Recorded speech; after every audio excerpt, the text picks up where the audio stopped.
lesson. And I really want to thank you guys for coming. So welcome to Thursday, what is it, the 14th. And we're still in distance learning, so I'm recording my lesson from today. Please feel free to look back at this. There's some really important things that are here that you'll need to know to be successful with your ready reading activity and to get ready for a new writing activity. Don't forget, we don't meet on Monday. I will be sleeping in. So don't plan to log in. However, I'm available all day Tuesday and Wednesday for help. And some people that didn't do their ready reading slides, come and see me. It's really easy to make an appointment. Just email or messenger me or whatever you need to do to come up with a time to work one-on-one with me. I'm happy to help you. These recordings are also helpful. I go through a lot of stuff. So just heads up today, I'd like to first start with talking a little bit about some of the things that you're learning this week for your attendance. So I'm clicking into the attendance question for the day. So we've been talking a little bit about the different kinds of pronouns you can use. Okay, and one of the things I want to point out, because this is something that's on your slide deck, and I want to make sure that everybody takes a look at some of these. And it says you is the only pronoun that can be both a subject or object pronoun. And actually, that's not true. It's actually you and it. Okay. It is also like that. And of course, you use it when you don't know if something's male or female. That's what we do in English, if we're not sure. Also, for objects versus people. And so sometimes it gets tricky if you're talking about a cat. Like, okay, a cat's not a person, but we still call it he and she. It has gender, right? So things like a desk would be it, but a cat probably is he or she. And so sometimes those pronouns, you and it, they don't change. They have the same object and subject form. So it says you can be singular or plural. So don't forget, guys, that we choose pronouns based on the gender, whether it's male or female, like he and she. And we also choose it based on how many things there are, right? If it's just one or if it's a lot. So down here it says, how is you used in the sentence, I gave you a new book to read? Notice how I is the subject of this sentence, okay? Gave is the verb, and you comes after the verb. It receives the book. It receives the action. When it receives like that and it comes after the verb, it is an object. So you can't tell by the form, right? But you know that you isn't giving anything. It's not doing the action. It is just receiving. Okay, so make sure you choose object for that today. And one of the reasons why I wanted to review that is because in our slide deck that we're doing this week, there is that kind of information that's being given. Let me see if I got it right here. You have to look it up here. Let me get back in the drive for a minute. So I want to take a look at your slides for a moment. And the reason that I'm going to do that is, so I can get this back up here for a moment. So this week we've been talking in our practices, just a reminder that it's due to me by Friday. Please don't just turn in blank. Go ahead, make guesses, right? The worst thing that can happen is I send it back to you with a grade. If I graded yours last week, it has a grade on it, and I really would prefer that you did not just resubmit and try to fix things. Instead, make a time with me and we'll talk about it. I did that with Andre, for example. Like, we just kind of went through, he fixed a couple of things and I improved his grade a little bit. But most people that turned it in, I didn't give like less than a C, I think was the lowest grade.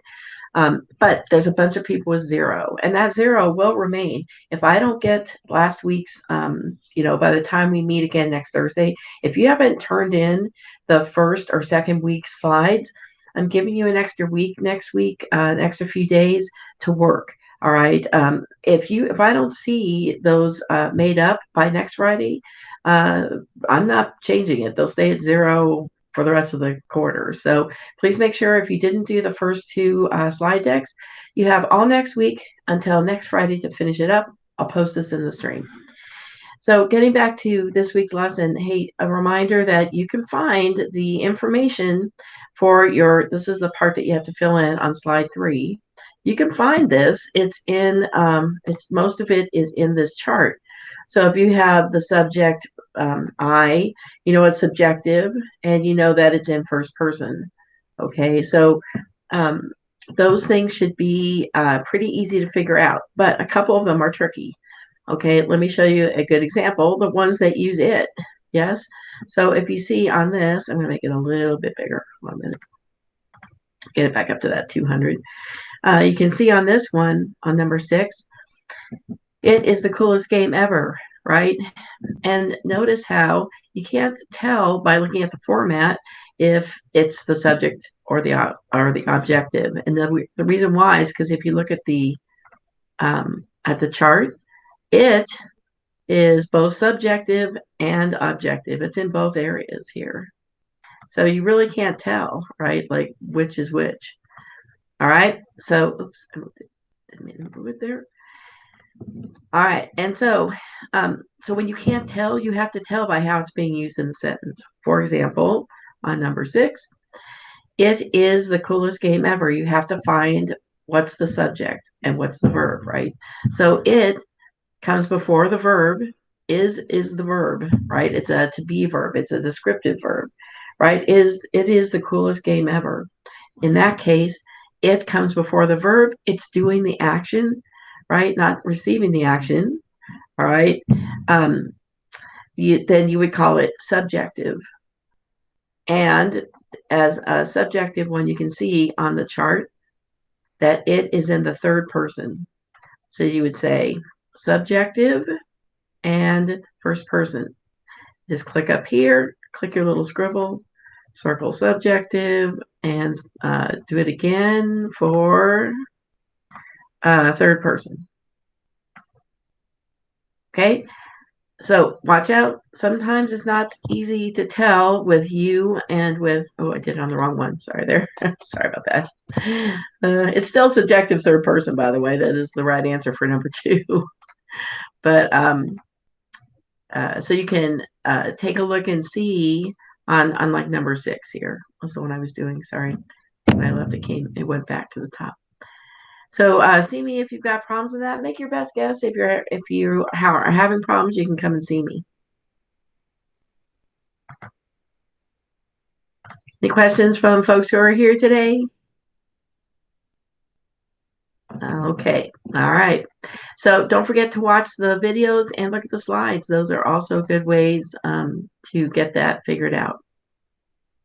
So today I also wanted to take a look at the rest of the slides, and I'm going to do something a little weird here. I'm going to actually see if I can find it again. I think it's on my desktop. Okay.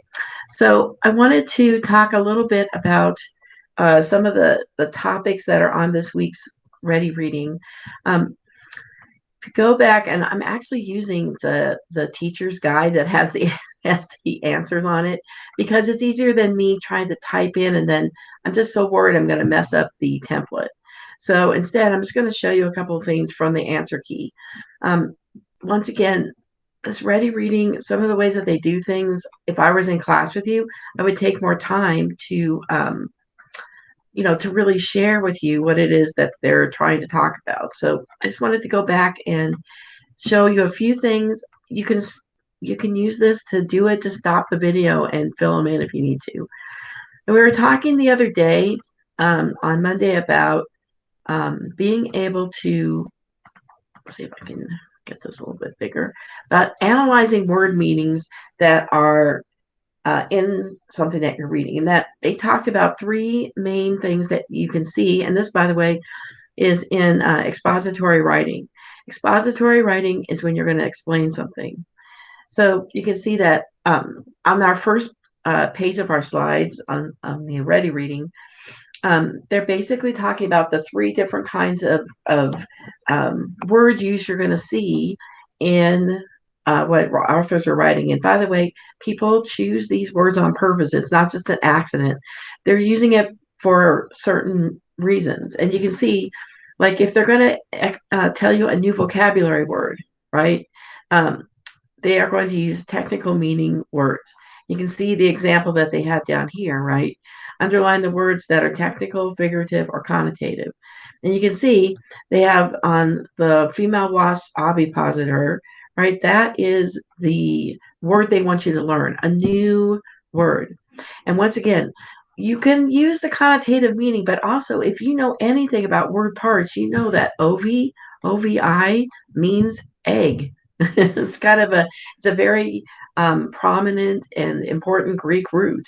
So anything with ov in it like that usually has to do with eggs, right? Reproduction, that kind of thing.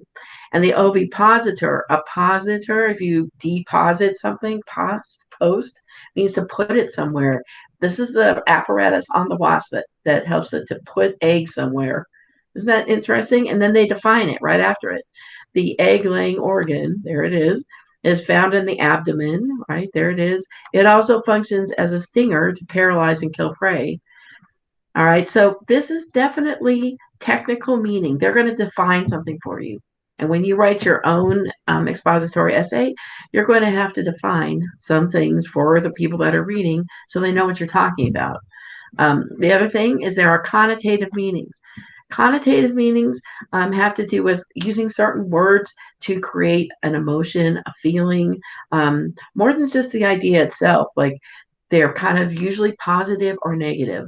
That's kind of the easiest way to put it. You can see the wicked speed of the wings allows the wasp to snatch up its meal and dart away like a thief. Whoa, wicked, snatch up, dart away. Those are specific words. They could have just said that the fast wing speed allows the wasp to get away quick. They could have just said that. Instead, they use specific words that have a certain connotation. I mean, people are scared of wasps for a reason, right? They snatch up, they're wicked. It's not so much that they're actually putting in some feeling, and this relates to tone, which we'll talk about in the next slide. So the last one is figurative meanings. Okay, if you're going to compare something to something else, right? The clouds were like marshmallows. That's figurative language. And we're going to talk about more when we get into poetry later this month. But starting to think about like figurative language, how it's used. So notice how the huge black eyes seem borrowed from the face of a space alien.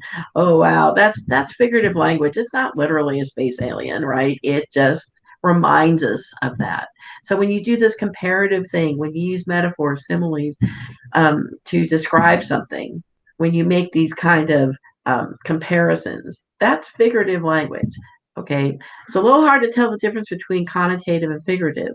So you can see down here, snatch up his meal is connotative, right? Suggest it's it takes it rudely or it steals stuff. It's kind of a negative one, right? So a lot of time with connotation, you're going to talk about negative or positive as far as the connotation goes. And technical is obviously when they're going to teach you a new word, right? That's ovipositor. And then this last part about the eyes are seen borrowed is figurative, right? And why did the author use it? To suggest that the eyes seem strange, unearthly. They do look kind of weird. I mean, if you can imagine those giant eyes on your face, that's weird. And they do kind of look like those pictures are kind of slanty, oval. So this is the basic thing that they want you to learn. And then after that, they want you to go ahead and read and, find things. So for example, the question on here says, read this thing about bed bugs, which is really kind of eerie. And then down here, you're supposed to look for the word proboscis, right? And it says to underline the words and phrases of the passage that express technical, connotative, and figurative meanings. It could be any of them. So a couple of things when they talk about here, this is definitely the technical one, proboscis. The word victim is definitely connotative, and scratch your skin off. Wait a minute. You'll want to scratch your skin off because they're so itchy. So you don't literally flail the flesh off of your it's not a literal thing. It's a figurative language. So those are three examples. You could feel free to do this on your paper as well. And down here, they're reminding you that some of the context clues like syringe like, through the host skin, and drink its fill, and slender, right? Those are all words that they use to describe the proboscis. And then you could say that the proboscis is like a needle-like structure, right? Some people I've seen on their papers, they put things like a long thing to stick in in your skin and drink blood. Or some people actually said that this has to do with the fact that, a proboscis is something that, allows them to stab the victim, something like that. Okay. And then think about the word victim. A victim suggests that the person being bitten is helpless, or the other thing you can say is that this is a life or death type of thing, like if you're a victim, and that you can't help it. There's nothing you can do to keep the bed bug. And really, quite frankly, the connotative meaning is that the bed bug is bad or even evil. Okay, when you use the word victim. Okay, they could have just said a person gets bit, la da da. So they use some very specific words for that. And then it says the grades scratch your skin off is figurative. Obviously, it's just used to suggest how strong and painful the itch caused by a bed bug is. And bed bugs are huge issues, especially if you go to a hotel, or and people, you literally have to throw out the mattress, as we see in the next part of this. They're gonna tell you that you basically have to just throw out the mattress. See, destroy the mattress. There is nothing you can do. So this last part, I just wanted to remind you that you're going to reread the paragraphs and underline any word or phrase that conveys a figurative meaning. Okay, figurative. So you'll see on your paper there's little lines over here, and you just click and pull them over. For example, a blanket of crawling pinholes, that is figurative. It's just, they're not literally pinholes in your bed, but it looks like little tiny things. When you see them, you can actually see them. Okay, and the teensy pests often hitch rides on suitcases, like they're little, like they're doing some kind of, I'm thumbing a lift, I'm going to hitch a ride, like a person would do. Those are figurative language things, because they're not invited, they just come with you home, right? And so the last one down here, it says that you owe it to neighbors and fellow travelers not to spread the bed bug headache. So wait a minute, bed bugs aren't a little literal headache. It's a terrible, hard thing to take care of. That's what they mean by that kind of headache. So those are examples of the figurative language. And this isn't a poem or a story. This is an expository writing that specifically used different kinds of figurative language to make it more interesting. You could have just said these bugs are really cause a lot of problems for people, and you have to destroy your stuff if any gets on there. No, they talk about this in a way that allows you to interact more. This is a good example of expository writing that's not boring. Okay, so that's the purpose, right? To keep you invested. Also, watch out. The word of the week is tone. The tone is the overall feeling. So sometimes authors have a tone that is very serious. Sometimes their tone is like they're in awe, or there's a lot of wonder. And hint, hint, that's the tone of the next thing that you have to read and write about. When it says explain the words and phrases, just pick some of these things that you underline, right? And you can type those in down here as words and phrases that help you figure it out. Okay. Also, so for example, you can look back, you owe it to neighbors and fellow travelers not to spread the bed bug headache, right? So you could use bed bug headache as your example. Last part on this, and I actually am going to paste this into the stream so you can see it. This is an example of how you would go through and find the three different kinds, as the three different ways, the technical, figurative, and let's see what I say, the technical, connotative, and figurative language. And so this, I'm going to have this, I'm going to actually post it in the stream so you can see it. And you can see on the one that you have to actually pull for this one. So for example, this is the one I want to point out real quickly. It's about the Goliath beetle, which is a pretty amazing beetle. It says draw a box around words that were used instead of stab, cut, and eat. So what you're going to do, there's 3 boxes here on your thing. You just click and hold them. So it says that the Goliath beetle lives in flowers in the tropical rainforests of Africa, and Goliath beetles have fearsome jaws. What a great word, right? You can underline that as connotative, right? Underline it at fearsome. That's a word that's a descriptive adjective, right? That tells what kind of jaws they are. They didn't have to put fearsome in there. They did it as a connotative thing to show how scary these beetles are, right? Fearsome. So they said slash, and you'll just pull your little already made square, just pull it over and cover up slash, and then stab for impale, and eat, they had chomp. So making your writing better by using these words that have figurative, connotative, and figurative language makes your expository writing more informative and more interesting. And they're and more descriptive of what the art of what the subject is. Okay, so I'm going to put this in there, and it'll have this page, a screenshot of it in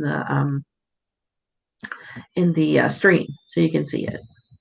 Okay, and don't forget at the end they're going to ask you. Sorry, I've got all the little answer things there.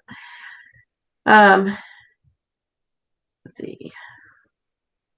So the last part says describe the tone of the article.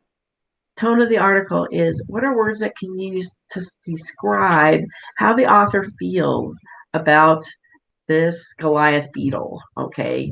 And you would use 2 specific words or phrases, all right? So one of the things you can do is I'm going to see if I can find my sample thing here. I'm too close to see it this time. So 2 words that you could use would be maybe like the author is in awe of these beetles. He calls them quote unquote fearsome. He calls them other things. I was trying to think. You have to go back up and look at it. Sorry, this is wasting some time here, but sorry, I gotta get back up to the reading for a minute. Okay, so some of the words they use: colossal, brawniest, heftiest. Those are words that describe how amazing, right? The author's tone is kind of amazed and in awe or full of wonder. So if you can get to those terms and type that in first, what are 2 words you can use to describe how the author's tone is? Okay, you could say that it's a serious tone, which it is. Okay, but you can also say things like, the author really has a lot of respect. It's respectful. All right. So tone, that last one, do the best you can on that. Tone is hard to figure out, but I've given you some clues, and this will be in the. I'm going to put this into the stream so people can have it to look at if you really want to get to know the right answer. For those of you who care, all right. If you don't care, you may not get it right. So, okay. With all that being said, I just want to ask real quickly if anybody has a question so far. Okay, I'll post that one screen in there. If you've already done it, go ahead and take a look at what you've already done, and then go back and kind of take a look at my video and see, and at that screen in particular, because I'd really like to have everybody get that one right if they can. It's a good example of what I may ask you to do in the future, right? To be able to find some connotative or figurative language along with the other parts of it. So, okay, I'm running out of time here, but I do want to talk about your expository writing activity that I want you to do this week. And you'll see it's in the class under writing lessons. Okay, and I posted this today. And don't forget, guys, when you go in, I'm sorry mine doesn't show it, but please, please don't just click on this and try to start figuring it out. I need you to go to where it says view your assignment, view assignment tab. Okay, because then when you're going to yours that's been assigned to you, I've got people telling me I can't write on this or whatever. You need to go into the view assignment tab. Otherwise, it's going to be confusing for you. This activity is due next week. Basically, what I want you to do is to read through these slides. Okay, I know this is kind of small here, but basically, they're going to describe to you what is expository writing. Okay, expository text, right? It's one of the ways we share with the world by explaining. You're going to explain to someone or something how to do something. Notice that the texts that share information and explain are called expository text. That's what we call it. Expo. You're going to expose something, right? You're going to share something. And an important aspect of expository writing is that it's not designed to provide an opinion. You're not going to tell whether you like something or not and explain why. You're going to explain how to do something or what something's like. Okay. And so I'm going to help you to plan for that this week. Remember, this isn't persuasive, and you're not arguing a point or saying that something's really great, right, or bad. All right. And you're going to use the graphic organizer to create your own mini anchor chart. What that means is that you're going to try and figure out and plan and brainstorm and plan your own writing. Okay. I think brainstorm's one word.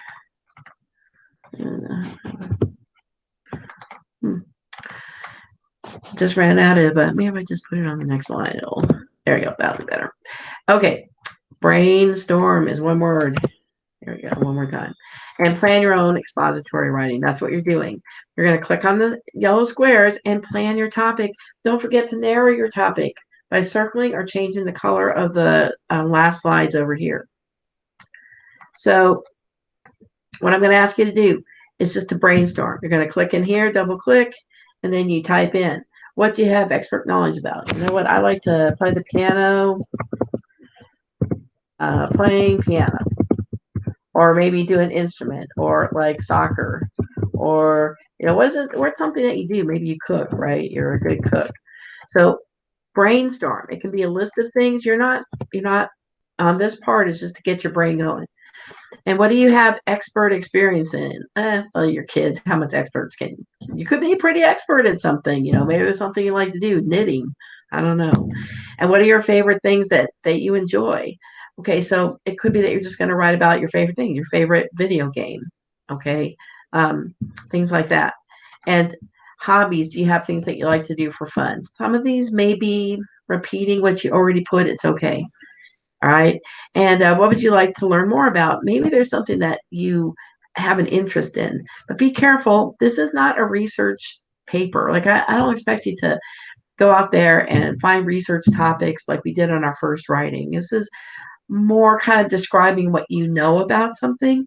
But if you need to do a little research or you'd like to know more about something, you could pick it, you could do it that way. Just be careful because if you get into too much information that you got from somewhere on the internet, for example, then you're actually in the research paper mode and you have to attribute because you're not going to plagiarize, you're not going to copy stuff, you're going to tell what you know.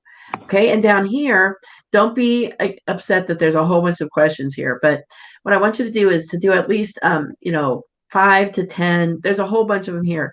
You're just still brainstorming kind of. You just double click into it and you're going to say, if my topic is cooking, I'm going to say, how do I make a cake or something like that.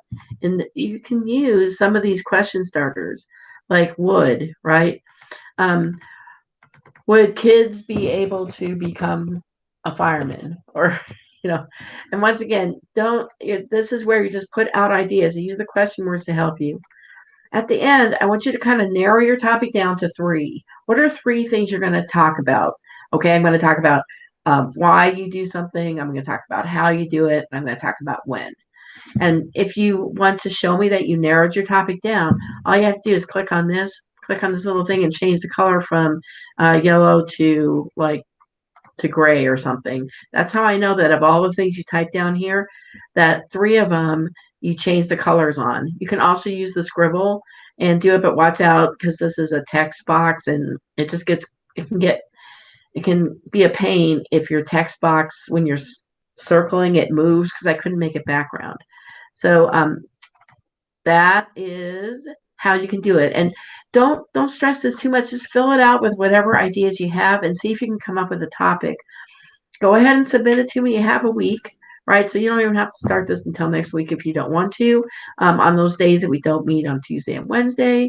But you can see it's due by the 21st because the next part of it is once you've chosen your topic, we're going to talk about how to plan your essay. And that'll be our writing task for the next 2 weeks is to come up with a final draft of an essay. So this is assigned, by the way, in class now. It's under the writing tab. Here it is, and you can start working on it. Please, once again, do not turn in stuff that is blank. All right, this is a planning activity for you to think about what you'd like to write about. That's really it. All right, and by putting something in each of the yellow boxes, I know that you actually went through the brainstorming process. All right. So that's it for today. Any questions before I turn off the recording? All right, that's a lot I talked about today, but you've got a week to figure it out and make sure that you contact me and I'll be happy to help you. I'm going to stop the recording now. Good luck and I'll see you next week on Thursday.